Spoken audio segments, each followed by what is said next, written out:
Well, good morning. This is Barry Odell with the Church of Christ at Mammoth Spring Facebook page. It's Monday morning, July 24th, 2023. Hope everybody's doing all right today. There's Gail and Janie. Good to see you guys and others who are joining on the stream. Hope you're having a good day so far. Today's video is a viewer-requested study. Somebody sent me a message last week with this particular request, and so we're going to talk about money, specifically God's money, the church, collection, all of that good stuff. Hey, Debbie, Connie, good morning. There are a lot of New Testament passages that deal with money. I mean, you could get down to your concordance, or you could do I suppose you could do a Google search about mammon. Now, that word's not used frequently. Jesus uses it a couple of times, Matthew 6 and Luke 12 or Luke 16. Possessions, riches, collection, distribution. There are several words that you could look up, and you would find very quickly that this theme runs throughout the pages of the New Testament. So the last several videos I've done, I've not had the biblical text on the screen, but because of the nature of this study, hey Shirley, and the breadth of New Testament references, I thought I would put it up here on the screen, and that actually would make it a little easier for me trying to go from place to place, and then you can see where I'm going to. Some of these passages are intricately connected to each other, and so I was thinking about where to start, but the question was more specific of not just about God's money, but how do we use it? What do we do with it? So I think that, I mean, I know how I want to handle this, but I guess one of the first things I would say is I would consider it to be true that we have a lot of latitude on how to use the Lord's money. Lyle, good morning. Thank you, Debbie. We have the concept of a contribution. And again, money, distributing funds, helping certain individuals. I mean, that's just throughout the New Testament. I'm not so much concerned with Jesus' teaching on it. And what I mean by that is the church was not yet established. Now, Jesus obviously lays down some principles in terms of money. You cannot serve God and mammon, for instance.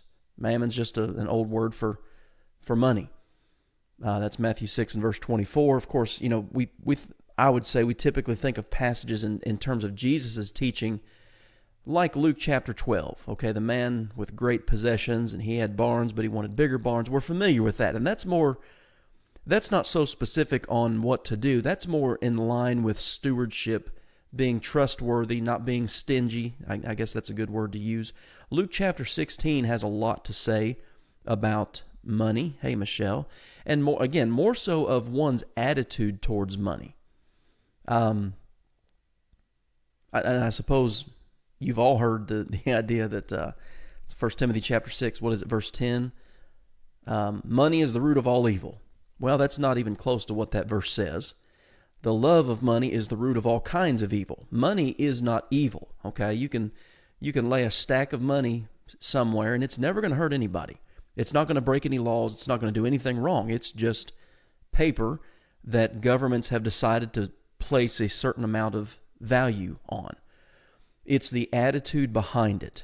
And so I think that's one of the first things we need to clarify. But that's why I'm saying I'm not so concerned today in particular about what Jesus said, because, again, the church wasn't established. You didn't have this concept of a treasury of money being stored up, and we'll talk about that here in just a second. So I was trying to think where's the best place to start. So here are some passages that I just wrote down, just making some notes for myself. Matthew 6:24, Luke 16:9 through 13, Matthew 19:22, Mark 10:22. Both of those passages, Matthew 19:22 and Mark 10:22, Jesus is talking about how difficult it is for one who is rich to enter into heaven.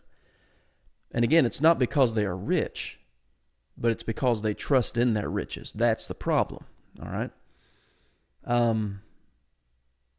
So those are that's just a smattering of passages from the gospel accounts. I want to start in 1 Corinthians chapter 16, because our concern is, okay, as the church, as the body of Christ today, is there something in the New Testament that helps us understand what we should do with our money as the church collects it?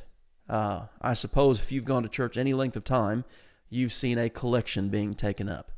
If you're not a member of the Church of Christ, you may not know this or not, but we only collect money on the first day of the week. We have reasons for that, scriptural reasons. We don't do yard sales, bake sales, garage sales, car washes. We don't raise money.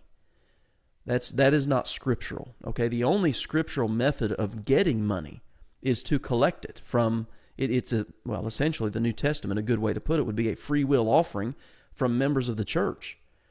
We are not authorized to go out and just do whatever let's say a community organization might do to raise money. Buy tickets and we'll have a car show, something like that. Things like that are not authorized. But I'm here in 1 Corinthians chapter 16, and I want to say a few things about this passage. Hey, good morning, Joe. I want to say a few things about 1 Corinthians chapter 16. I'm going to break it down for you a little bit here. Now concerning. All right, let's look at those two words first. Paul does this about 6, 7, 8 times. I don't remember the exact number throughout 1 Corinthians. And he's addressing a specific topic. He's changing from one subject to the other or to the next. 1 Corinthians 15 is all about the resurrection. You turn the page to 1 Corinthians 16 and it says now concerning. Peri de. It's always a transitional term. This subject now concerning the collection for the saints. I am of the opinion that they would have been familiar with what this was referring to. This is not a new subject for them. But I want you to know notice how he says this. The collection for the saints. Notice that. This is not the collection of the saints. Paul's not talking about, okay, you guys are at church on Sunday, here's how I want you to collect. He's talking about the collection.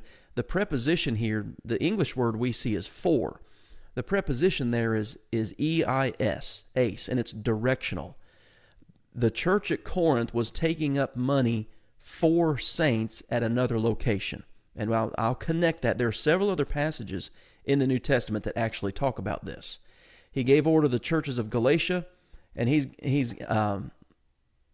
giving the same orders to the churches at Corinth. I want you to do exactly what the churches of Galatia were doing. Well, when do you do it? On the first of the week. You will notice here that day is italicized, and I've talked about that quite a bit. That is indicative of a word that was supplied by the translators. On the first of the week. Now, what's interesting when you dig into this and you do a little research into the Greek language, there's another word in there that doesn't appear in every one. It does appear in some of our English versions, but not every one. And it's this Greek word kata, kata. And it literally means each one or every. So a literal rendering of this would be on the first of every week. That's why I say I believe the Corinthians were already familiar with this concept of giving when they were in the assembly on the first of every week. All right? Let each of you lay something aside.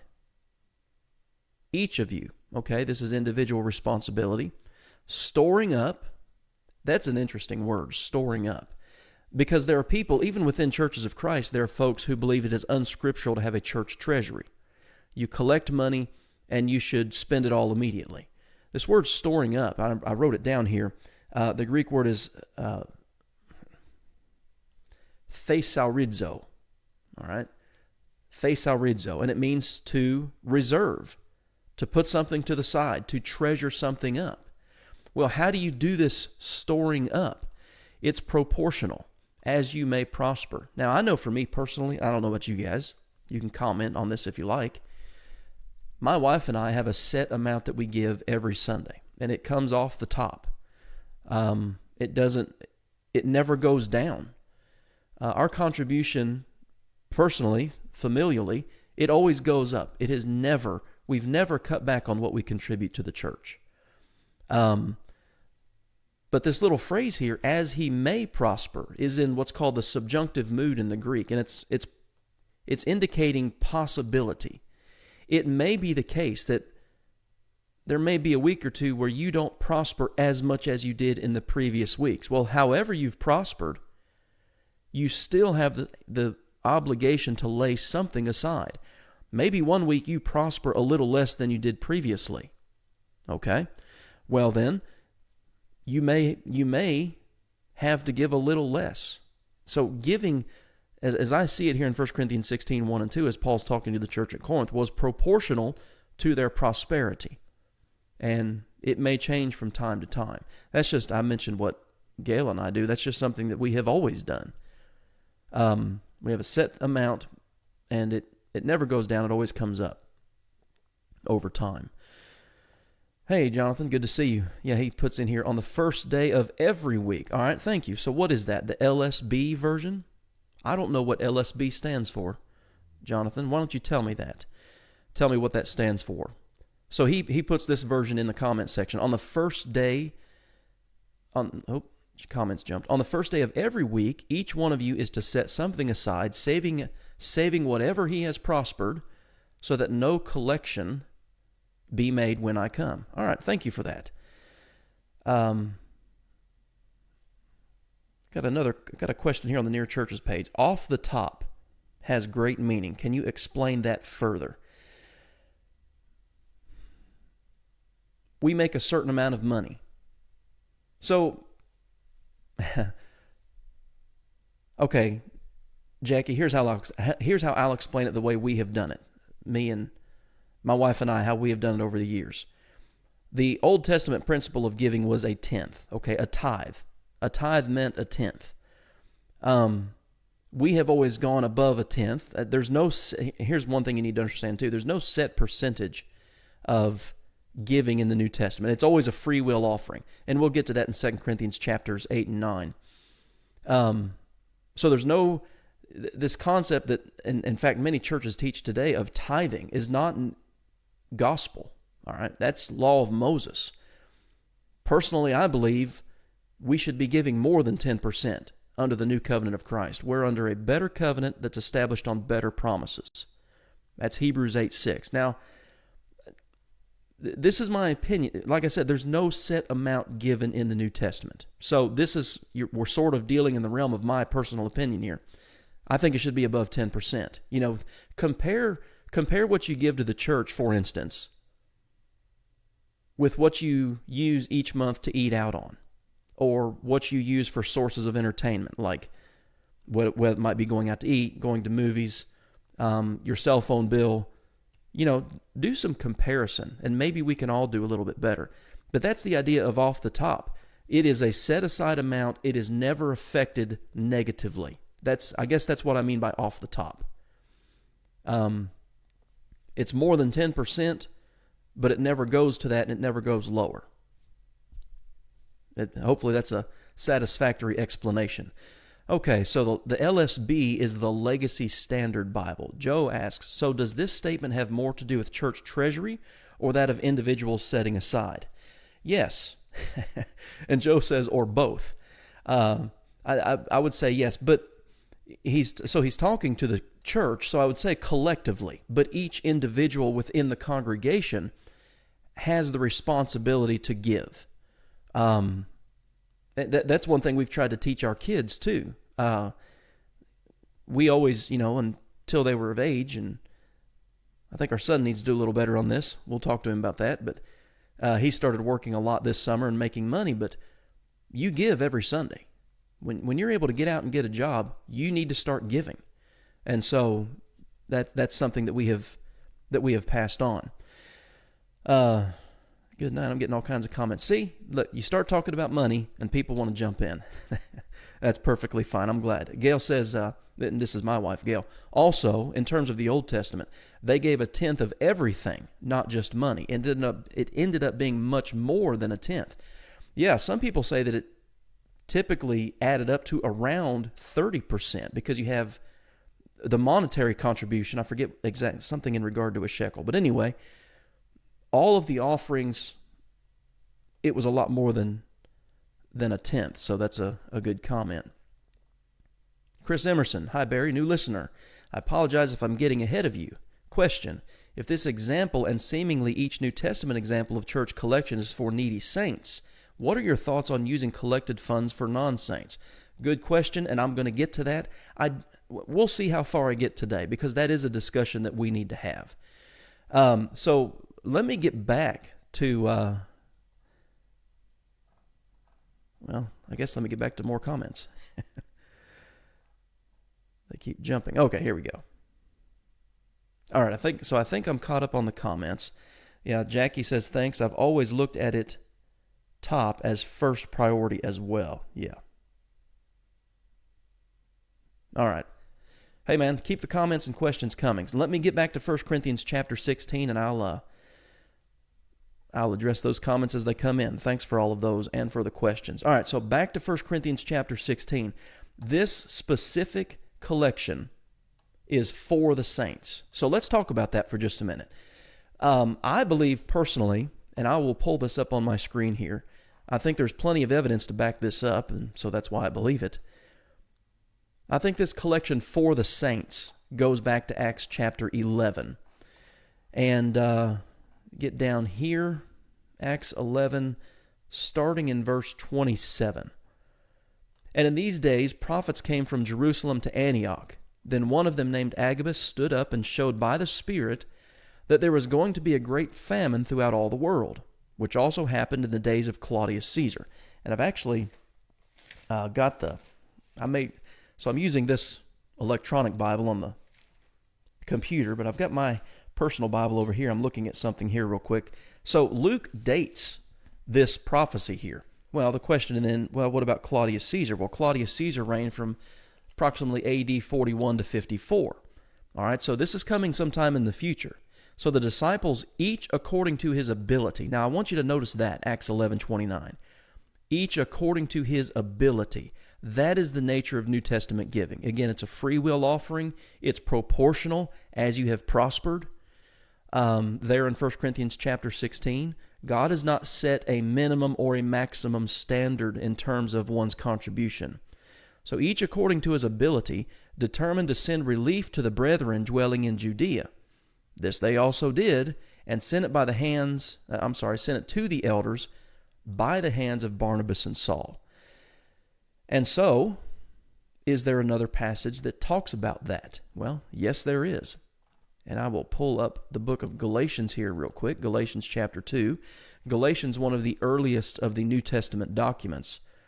And Paul is talking about his work, those with whom he was affiliated. And he says in Galatians 2, I'll start in verse 9.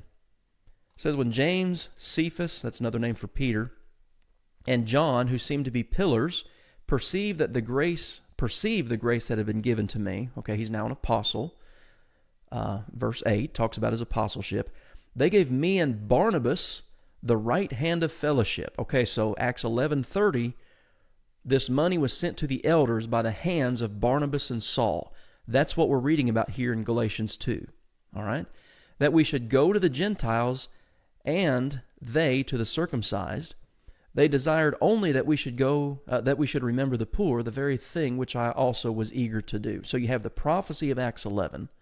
One of the earlier New Testament documents in the book of Galatians mentions Paul and Barnabas being together in fellowship with James and Peter and John, and they are remembering the poor as they had been encouraged to do. This event, or the events that we're dealing with here, are addressed. So you've got Acts 11, you've got Galatians 2, 1 Corinthians chapter 16. So let me get back to that. 1 Corinthians 16 is regarding this same contribution. All right? I've only gotten to verse 2. And so notice what he says here, because typically, like on a Sunday morning, when a congregation is ready to take up collection, oftentimes whoever's leading the prayer or leading the thoughts, if they have a little, something that they want to say ahead of time, they will mention 1 Corinthians 16, 1 and 2. I don't think that is necessarily wrong, but we do need to remember this. He's telling them to take up a collection, and then he says this, that there be no gatherings when I come. So Paul's not talking to me and you. He's talking to the churches of Galatia and the church at Corinth about the collection for the saints. Those poor saints in Judea, Acts 11, the ones that Peter, James, and John told Barnabas and Saul to remember, Galatians chapter 2, that there be no gatherings when I come. You and I don't take up money today waiting for Paul to get here so he can take it then to Judea and relieve the needy brethren. And when I come, whomever you approve by your letters, I will send to bear your gift to Jerusalem. But if it is fitting that I go also, they will go with me. Paul doesn't want, however much money was taken up, he didn't want one person handling it, traveling by himself. It's kind of like, keeping everything above board. And he talks about that in 2 Corinthians 8 and 9. So kind of just follow me here for a second. Acts 11, you got the prophecy. Galatians 2, Paul mentions remembering the poor, which he did. 1 Corinthians 16, he directs the churches of Galatia and the church of Corinth on how to do this, when to do it, the first of every week, and get it done so when I get there, I don't have to wait around on you to get your funds together. All right? I want to show you another passage now that's talking about this same contribution. Romans chapter 15. Let me scroll down here. And I'll just start in verse 24, I guess. He says, "Whenever I journey to Spain, I shall come to you, for I hope to see you on my journey, and to be helped on my way there by you, if first I may enjoy your company for a while. But now I am going to Jerusalem to minister to the saints." Same collection that we've been reading about. "For it pleased those from Macedonia and Achaia." Achaia is Corinth. All right?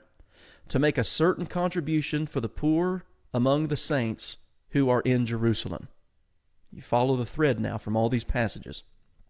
It pleased them indeed, and they... Notice what he says here in Romans 15:27. This is important. "It pleased them indeed, and they are their debtors. For if the Gentiles have been partakers of their spiritual things, the Gentiles benefited from hearing the gospel that was preached to the Jews first. So if that's the case, if the Gentiles benefited from them in spiritual things, their duty, the Gentiles' duty, is also to minister to the Jews in material things. And so, when I have performed this and have sealed to them this fruit, I'm coming to see you by way of Spain." So we're just, again, piecing all of this together. All of these passages are talking about the same collection. Now, another passage, Debbie asks, "Aren't we supposed to give as we have prospered and out of the goodness of our heart?" Yes, that's the nature of New Testament giving. Free will offering, proportional as you have prospered.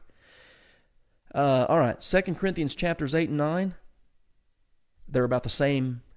These two chapters are about the same contribution. All right, there's no difference here.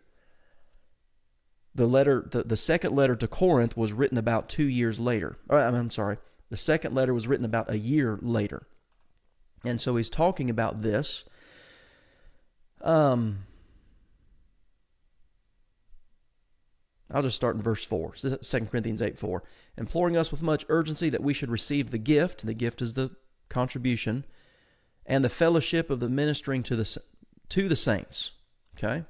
"And not only as we had hoped, but they first gave themselves to the Lord, and then to us by the will of God." Well, they gave to us, Paul, and those that, like he said there in 1 Corinthians 16, whoever would travel with him, then they gave to us.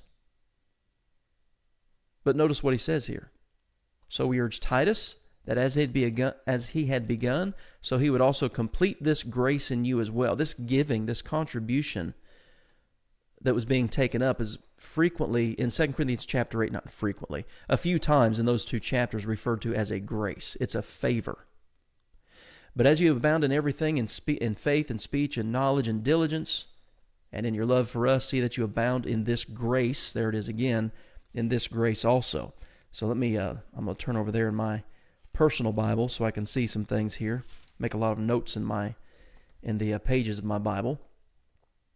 He talks to them about their diligence, this giving. One of the things that Paul tells them in 2 Corinthians chapters 8 and 9 is the way they give would be a demonstration of their love and of their sincerity. Let's see. 2 Corinthians 8:10. I'll start reading here again. In this I give advice. It is to your advantage not only to be doing what you began and were desiring to do a year ago. Now what he says there in 2 Corinthians 8:10 refers back to 1 Corinthians chapter 16. This has been going on for a while, he says. But now you must also complete the doing of it, that as there was a readiness to desire it, so there also may be a completion of what you have. For if there first is a willing mind, it is accepted. And again, here's the nature of New Testament giving, 2 Corinthians 8:12. For if there is first a willing mind, it is accepted according to what one has, okay, proportional giving, and not according to what he does not have. You know, you look at a congregation of people today, maybe 100, 150 members, and I would say it's probably very likely that nobody in that congregation makes the same amount as everybody else. Everybody's different financially. Everybody has different financial burdens. You think about raising children. Maybe you've got 3 or 4 or 5 children. Maybe you don't have any children. Maybe you're retired. I mean, there are so many factors that play in, and I think you see the wisdom of God in that. This is a free will offering. It's based on what you have, not what you do not have. There's no comparison to be made. It is a free will offering, and it's a test of our sincerity, and it is a test of love. So 2 Corinthians chapters 8 and 9 again talk about that. Okay, so right here, 2 Corinthians 8:16. Paul talks about this a little bit further, and he gives more detail. He starts to name people here. There's Titus, verse 16. Of course, you've got Paul. But then we have this guy here, 2 Corinthians 8:18. We have sent with him, with Titus, the brother whose praise is in the gospel throughout all the churches. Well, that brother's never named. We don't know who that is, but here's what we know. There are multiple people handling this money for this very reason. 2 Corinthians 8:20. Avoiding this, that anyone should blame us in this lavish gift, which is administered by us. We want everything above board. We don't want any false accusations about, hey, they kind of took some money off the top on their traveling, maybe some shipping and handling matters. But Paul says, no, we're not going to do that. We're going to provide things honorable in the sight of all men and in the sight of the Lord. That was his primary concern. So 2 Corinthians 8 continues to talk about that, again, about Titus and the brother. Then you read 2 Corinthians chapter 9. Now concerning the ministering to the saints, it's superfluous for me to write to you. He knew about their willingness. He told others about it, but he's telling them that, and that's one of his purposes for writing 2 Corinthians. Guys, you started this a year ago. You need to finish it. Let me see here. 2 Corinthians chapter 9. Well, again, talking about the nature of giving, verse 6 beginning. Sow sparingly, reap sparingly. Sow bountifully, reap bountifully. Let each one give as he purposes in his heart, not grudgingly or out of necessity. Listen, how do you say this the right way without, well, I'll just say it like this. If you don't like to give, then don't. That's, because if you're a grudge, if you feel pain when you give, just keep your money. I think that's the best way to say it. It's not doing a bit of good, because God loves a cheerful giver. It's kind of like when Paul's talking in 1 Corinthians 13 about spiritual gifts. If I can speak with the tongues of men and angels, if I give all my things to the poor and give my body to be burned, but I don't do it out of love, all of that is useless. So don't give grudgingly or out of necessity. So looking at the definition of those terms, not grudgingly, that is out of sorrow, not of necessity, out of distress. Man, I could really use this money somewhere else. I don't know. Does the church really need my $20? I mean, they've got plenty of money. I've seen the bank account. Okay, keep your money. Keep it. For God loves a cheerful giver. And it goes on to talk about the goodness of God. 2 Corinthians chapter 9, verses 8 and 9. How God has dispersed abroad, given to the poor. God is a good and giving God. So I had a question earlier about, here's the question. If this example, and seemingly each New Testament example of church collection is for needy saints, what are your thoughts on using collected funds for non-saints? I think this is where local autonomy comes into play. I know personally, I know people personally who believe that if money is given to the church, that it should not be used for anyone outside of the church. It is for Christians only. I have a couple of objections to that. So think about it. Here's one way I think about it that helps me. Does the money that we contribute to the church, is there some change that occurs with the money when I pull it out of my wallet and put it in a plate? Does it, what's the word I'm looking for? Does it somehow magically become God's when I release it? Whose money was it before? And if I as an individual can go out and help the poor, why can't a local congregation help someone who's not a Christian? If I said the poor. If I as an individual can help someone who, let's say, who is poor, but who is not a Christian, why can't 50 Christians pile their money and help a non-Christian who is poor?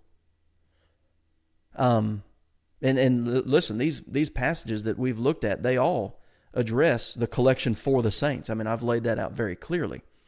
But you also have to address this conception of what Paul wrote to the churches of Galatia. Paul's writing to multiple congregations when he's writing here. He's not writing to a particular individual or even an individual congregation. And so I run over to Galatians chapter 6, and I know that, I've seen this objected to before by some who believe that once the money's in the treasury, that you cannot help a non-Christian. Yet this verse still is speaking to the churches of Galatia and says, "Let us not grow weary while doing good, for in due season we shall reap if we do not lose heart. Therefore, as we have opportunity, let us do good to all." And I like how the New King James does this. If I'm not mistaken, the King James says to all men. Well, men is added by the translators. It's one of those italicized words. As we have opportunity, let us do good to all.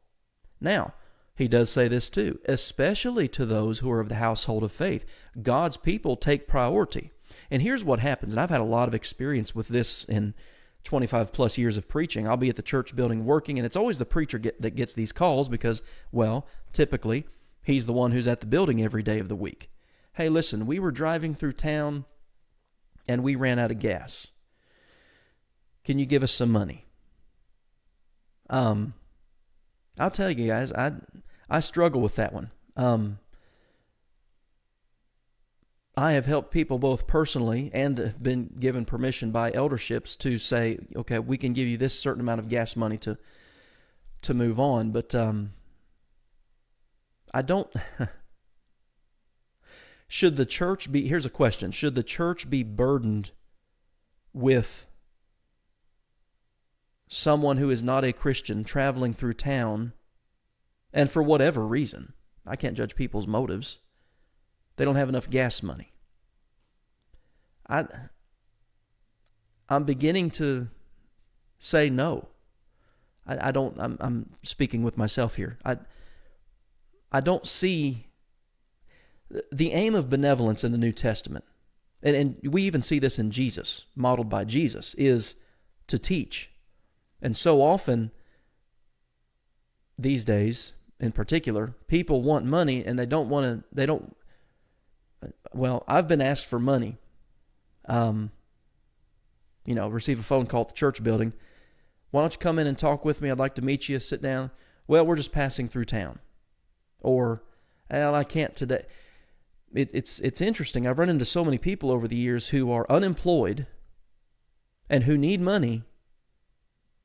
Again, they're unemployed, but they don't ever have time for a Bible study. Well, what are you doing with all of your time? Now, if you're unable to work, I'm not getting in all to the caveats, but you have time for this and this and this, and you're going somewhere to get somewhere, and, well, you don't have time to talk for 30 minutes, but you want money. Yes, Jackie, Galatians 6:10 certainly would apply. The Scripture just says it. As we have opportunity, do good to all, especially. Okay, so there is again prioritization to those who are of the household of faith. No question about that. And those references to, let me say it like this. I think after I say this, maybe some other things, I'll end it for today. Let's come back to this tomorrow, because I've got a lot of other passages that deal with this. Because again, the question specifically that spurred this video on was, how and what with God's money today as the church? What do we do?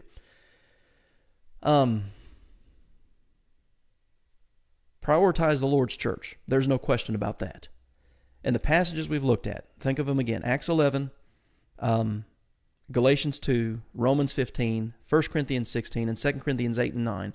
All of those passages are talking about the very same contribution, and it was for the poor saints in Jerusalem because of the famine that came in the days of Claudius Caesar. All right, that is beyond dispute. But the Bible says, the New Testament, the letters, talk so much more about how the church can use money. And I think we'll get into that tomorrow. But again, based on a question that I received in the live stream, and Chris, I appreciate you watching, and I appreciate the question. There are those who take the position that once the money hits I don't know if that's the right way to say it, but once it's in the basket or the bag or however you take up your money at your local congregation, that no non-Christian can be helped. Well, okay. We may talk about that more, but you still got to address Galatians 6:10 if that's the position a person holds. And I know what they do. They say, well, Galatians 6:1 starts talking to the individuals because a church cannot restore such a one in the spirit of meekness. Yes, they can.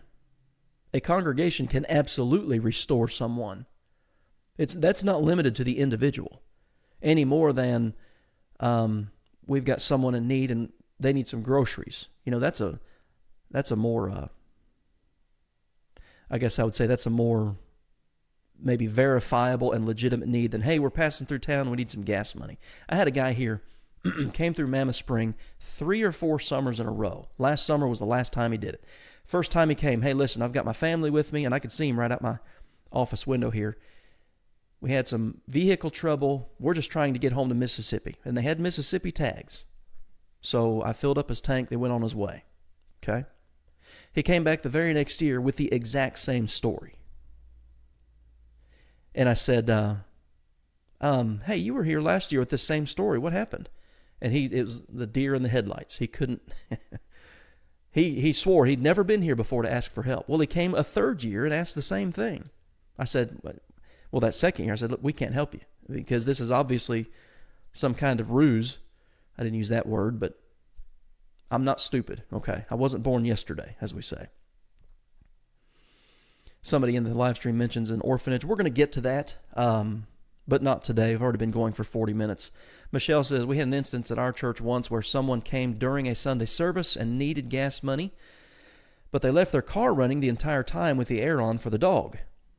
Made the need seem a little less urgent. Yeah. And I tell you, it's amazing how people have. Okay, so we got a couple of cats at the house. I've always had a pet. My wife grew up with animals, horses and dogs and stuff. You've just always been around animals. But let me tell you something. Animals do not have souls. Animals don't cross a rainbow bridge and go to heaven and wait for us. Animals are not humans. They are. There is no comparison. But people will do things like that Michelle talked about there that humans will place animals who have no conscience, who I don't even know if they know they're conscious, like a human knows you have a conscious existence. But anyway, they'll ask for money to help feed their animals. Well, why don't you feed yourself first, and then maybe you can do something a little bit later on and take care of your animals. All right. I think I'll end with this for today. I just saw a comment come up. Chris says, I appreciate the conversation on this. Maybe we could look at it in this way.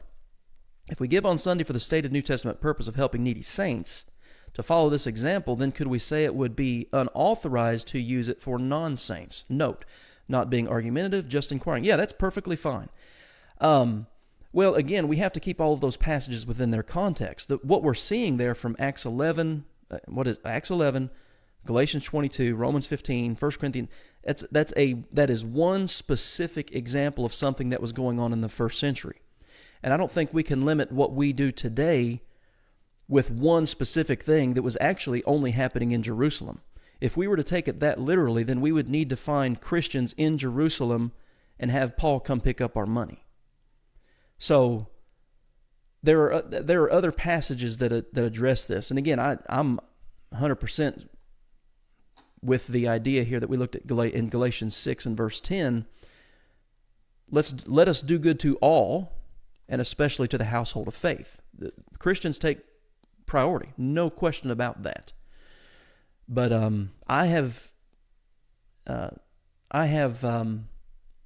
found a lot lacking in the arguments that, the treasury money, let's just call it that, the church money, can only be used for Christians. I think there's a lot lacking in the general work of the church in the world with that perspective. Now, I will also say this.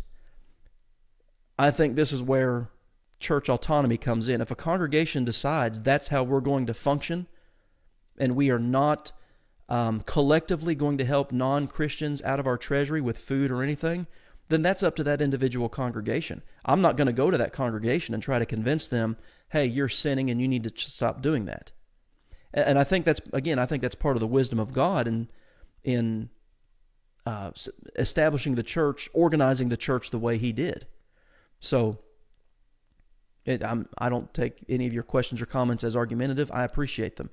And it is a discussion that has been had, and I suppose still goes on within churches of Christ about how to use the treasury.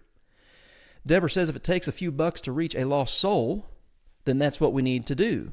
Like Barry said, ask them to have a Bible study with you. And